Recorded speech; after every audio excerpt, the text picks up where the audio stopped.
E qui siamo venuti ad un certo punto per esprimere la solidarietà di ANCI. Nel momento in cui abbiamo incontrato il sindaco della città e ci ha onorato della presenza il presidente nazionale Piero Fassino, logicamente imposteremo i grandi temi che oggi sono all'ordine del giorno dei sindaci, quindi patto di stabilità, IMU e tutte le questioni oramai ben note, ma soprattutto vorremmo anche affrontare un problema di legalità, perché la questione del sindaco Franceschi di Cortina d'Ampezzo è una situazione generalizzata. Se un sindaco non può mettere, fra virgolette, becco negli atti amministrativi, non si capisce bene che cosa sta a fare. A questo punto, se è una questione burocratica, s'arrangino, come dire, i burocrati, il prefetto nomini ad un certo punto chi di competenza per gestire i sindaci. I sindaci sono eletti, fanno l'interesse della loro collettività, vogliono essere responsabili dell'emissione dei bandi e quindi mettere naso esattamente anche nella formulazione.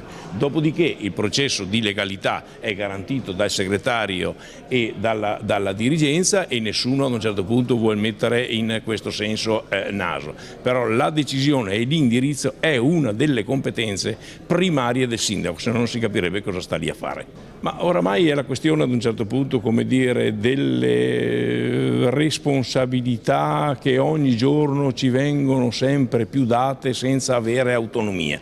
Il sindaco deve avere delle autonomie che sono essenziali, non parliamo solo dell'autonomia fiscale, vogliamo che le autonomie, come dire, siano generali e generiche. Un sindaco dirige un'azienda che si chiama comune, ha un potere democratico in quanto eletto dalla gente e deve curare gli interessi di quella città con autonomie in generale e finanziarie in particolare. Il patto di stabilità assolutamente deve essere tolto entro il 31 dicembre per i comuni sotto i 5.000 abitanti e rivisto per i comuni superiori, in quanto gli investimenti su viabilità e su proprietà immobiliare del comune devono essere assolutamente consentiti e quindi costi fuori dal patto di stabilità. Beh, una grande difesa a partire dal presidente Dal Negro, tutto il consiglio, ovviamente mi ha fatto piacere perché io è dall'inizio che dico che la mia è una battaglia che riguarda tutti i sindaci d'Italia che possono ritrovarsi in quello che è successo a me. Non sono accusato di aver rubato, di aver avuto vantaggio diretto o indiretto dai miei comportamenti, semplicemente ho osato dare dei suggerimenti a una funzionaria sulla modifica di un bando per risparmiare 100.000 euro di soldi pubblici e ho detto a un vigile di togliere l'autovelox. Se questo è abuso d'ufficio, turbativa d'asta, violenza privata, minaccia pubblica ufficiale, ne prendo atto, però tutti i colleghi mi dicono se è capitato a te può capitare a chiunque. Il fatto che l'ANCI in maniera così autorevole, in maniera così ufficiale si sia così esposto a favore della mia causa mi fa piacere, mi dà la conferma che il tema vero è proprio qual è il ruolo dei sindaci nelle istituzioni di oggi.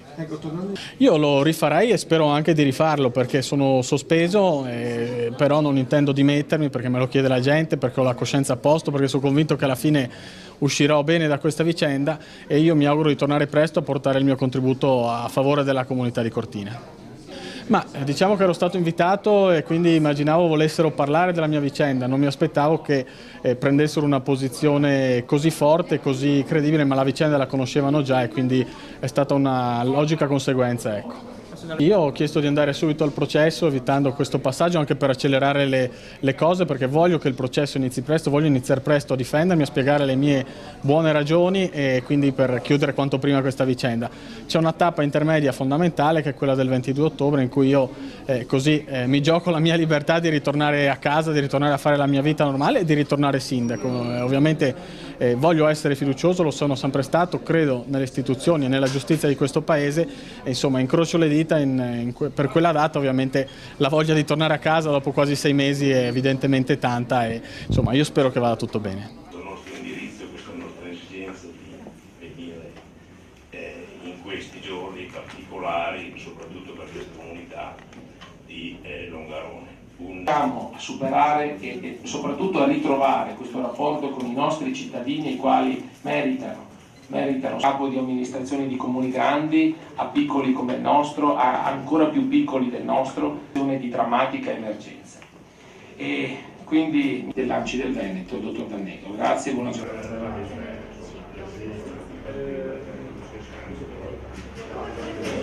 Se vuole accomodarsi su Allora,